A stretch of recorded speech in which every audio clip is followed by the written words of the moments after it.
मुख्यमंत्री नायब सिंह सैनी ने पंचकूला में आयोजित राज्य स्तरीय छठ पूजा महोत्सव में की शिरकत। इस अवसर पर मुख्यमंत्री ने आस्था के महापर्व छठ पूजा की बधाई और शुभकामनाएं भी दी। इस अवसर पर मुख्यमंत्री ने घोषणा करते हुए कहा कि छठ पूजा समिति पंचकूला द्वारा छठ घाट के सौंदर्यीकरण से संबंधित मांगों को पूरा करवाया जाएगा। इससे पूर्व मुख्यमंत्री ने छठ मैया की पूजा अर्चना में भाग लिया तथा घाट पर डूबते सूर्य देव को अर्घ्य अर्पित किया।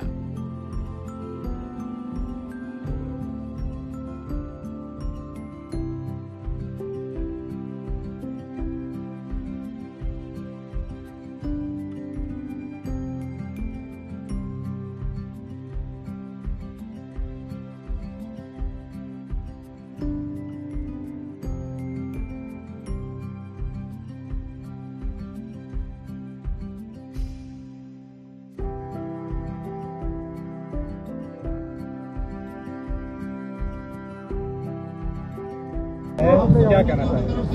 सबसे पहले तो मैं ये हमारे पर्व है और हमारी संस्कृति को एक सूत्र में पिरोने का काम ये हमारे पर्व करते हैं। अभी पिछले दिनों इसी कड़ी में जहाँ विजयदशमी का पर्व हम सब ने एकत्र होकर के मनाया, वहीं पर दीपावली का महापर्व हम सब ने इकट्ठे होकर के मनाया। फिर भगवान विश्वकर्मा दिवस को हम सब ने हर्षोल्लास के साथ मनाया। फिर भैया दूज का पर्व हम सब ने मनाया और आज छठ मैया का ये पर्व, क्योंकि हमारी संस्कृति का ये एक अनूठा उदाहरण है जहाँ हर व्यक्ति चढ़ते सूर्य की पूजा करता है। वहाँ पर हमारी संस्कृति में ढलते सूर्य की भी वो पूजा अर्चना करता है। ये दुनिया में ऐसा उदाहरण ये भारत में ही देखने को मिलता है कि हमारी ये संस्कृति का एक अनूठा उदाहरण हम सब मिलकर के मनाते हैं। मैं छठ मैया पर्व की सभी को बहुत बहुत बधाई और शुभकामनाएं देता हूँ। आज डॉक्टर मंगल सेन जी की भी जयंती है, जो हरियाणा प्रदेश के वो बहुत ही वरिष्ठ नेता, जिन्होंने जनसंघ से लेकर के भारतीय जनता पार्टी तक मजबूत करने का काम उन्होंने किया है। ऐसे महान नेता की भी जयंती है। मैं उस जयंती के अवसर पर भी सभी को बहुत बहुत बधाई देता हूँ, जिन्होंने लगातार पार्टी को और प्रदेश को उप मुख्यमंत्री के रूप में जिन्होंने अपना कार्यकाल हरियाणा को सेवाएं दी हैं, उनको बहुत बहुत। अब की बार छठ पूजा जो है वो बिहार का चुनाव भी अभी इस समय आया है, बिहार का चुनाव भी चल रहा है। कैसे देखते हैं कि बिहार की जनता अब की बार भारतीय जनता पार्टी? आप बिहार भी जा रहे हैं सर? जी देखिए, हम जा रहे हैं और हमने कहा है कि आदरणीय मोदी जी के नेतृत्व में जो उनका एक संकल्प है कि हमने विकसित राष्ट्र बनाना है और विकसित राष्ट्र में देश के 140 करोड़ लोगों का ये बड़ी जिम्मेवारी है कि मिलकर के आदरणीय मोदी जी के संकल्प को हम पूरा करें। और उसको लेकर के बिहार का जो चुनाव है, बिहार के अंदर भी नॉन स्टॉप वहाँ पर नीतीश कुमार जी के नेतृत्व में सरकार बन रही है और आगे भी वो नीतीश कुमार जी के नेतृत्व में और आदरणीय नरेंद्र मोदी जी के मार्गदर्शन में वहाँ पर सरकार बनने जा रही है।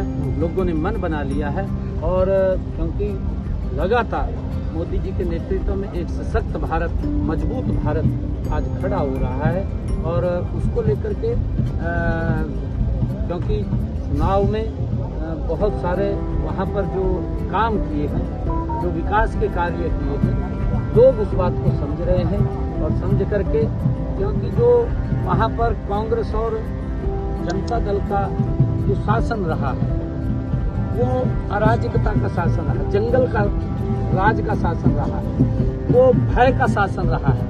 किस प्रकार से लोग भय के जीवन में अपना जीवन व्यतीत करते हैं, वो विकास नहीं विनाश का वो कार्यकाल वो दौड़ रहा है। अब लोग समझ रहे हैं, लोग देख रहे हैं, क्योंकि ना तो राहुल गांधी के पास कुछ बचा है बेचारे थे। राहुल गांधी और जनता दल वो तो एक समाज को लेकर के राजनीति करते हैं और उनका ध्येय भी है, उनकी सरकार के अंदर देखा भी है परंतु भारतीय जनता पार्टी नरेंद्र मोदी जी सर्व समाज की राजनीति करते हैं। आदरणीय मोदी जी 140 करोड़ लोगों को ध्यान में रखते हुए वो योजना काम करते हैं। कांग्रेस पार्टी, राहुल गांधी और जनता दल वाले वो तो किसी के एक समाज के ऊपर निर्भर है, जिन्हें वोटा हमारी खराब न हो जाए। सर, आज केंद्रीय चुनाव आयोग ने भी जो है एसआईआर को लेकर पूरे देश में 12 राज्यों में घोषणा कर दी है एसआईआर की। तो और ये भी कहा गया है कि जिस तरह बिहार में एसआईआर हुआ है, कोई अपील वहाँ किसी भी राजनीतिक दल के द्वारा आई नहीं, और इसी मॉडल पे अब देश भर में जो एसआईआर है, जो 12 राज्यों में चिन्हित किए उन्होंने, उसमें करवाया जाएगा। नहीं, देखिए वहाँ लगातार वोट कांग्रेस इस मुद्दे को, नहीं थी, क्योंकि राहुल के पास कोई मुद्दा नहीं है, कांग्रेस के पास मुद्दा नहीं बचा, मुद्दा वहीन हो चुके हैं। और जो इनके साथ इंडी गठबंधन के लोग लगे हुए हैं वो बेचारे पीछे गड्डी में बैठ जाए तो अन्नी में आग का ड्राइवर राहुल गांधी आ। और जब तक राहुल गांधी आ तो आप देख रहे हैं वो वहाँ पर सारा काम ठीक हो जा।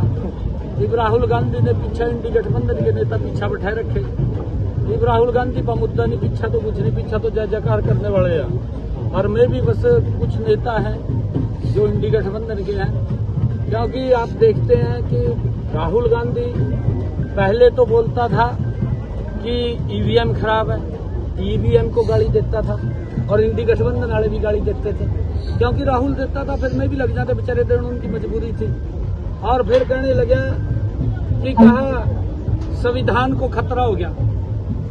जब उसने संविधान की बुक उठा ली तो इंडी गठबंधन वाला ने बिठानी पड़ा।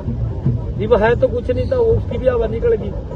संविधान की बुक जो उसने उठाई थी, ये तो बेवकूफ बना रहा लोगों का, लोग समझ चुके हैं। और अब कहने लगा कि वोट चोरी हो गई। भाई वोट चोरी नहीं हुई, नरेंद्र मोदी ने काम करे। आप लोगों ने भ्रष्टाचार किया है, आप लोगों ने देश के अंदर विकास नहीं किया, मोदी ने विकास किया है, तो लोग तो मोदी को वोट देंगे। सीएम साहब, आज 27 अक्टूबर है। साल 2014 में पहली बार जब सरकार आई थी तो शपथ ग्रहण 27 अक्टूबर को हुआ था।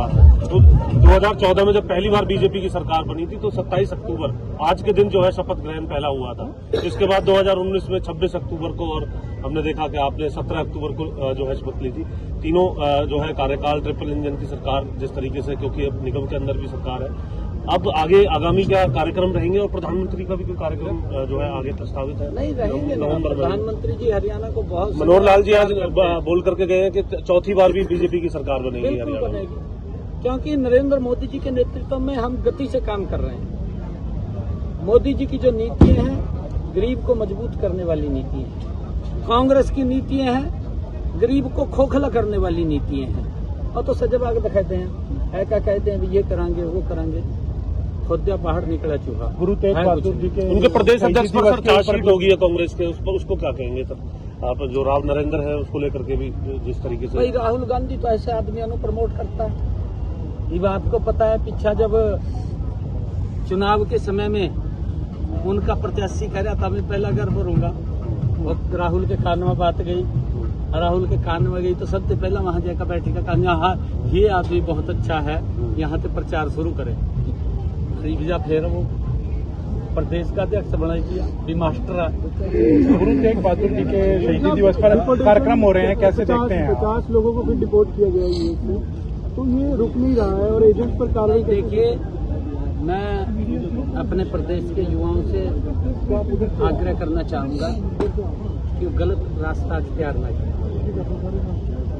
हमने विदेश सहयोग भी बना रखा है, ठीक सिस्टम से हमें बाहर अगर जाना है, ठीक सिस्टम से जाना चाहिए। कानून भी सरकार लेके आई है। कानून है कबूतरबाजों को लेकर, इसको जो जिन एजेंट्स के थ्रू ये गए हैं, क्या उनको पकड़ने के लिए कुछ गलत तरीके से जो भेजने का भी काम करते हैं, जो प्रलोभन देते हैं, हमने उसके लिए एक्ट भी बनाया है ताकि उनको सजा का प्रावधान उसके अंदर किया है, ताकि हमारा युवा गलत रास्ते से ना जाए। Thank you.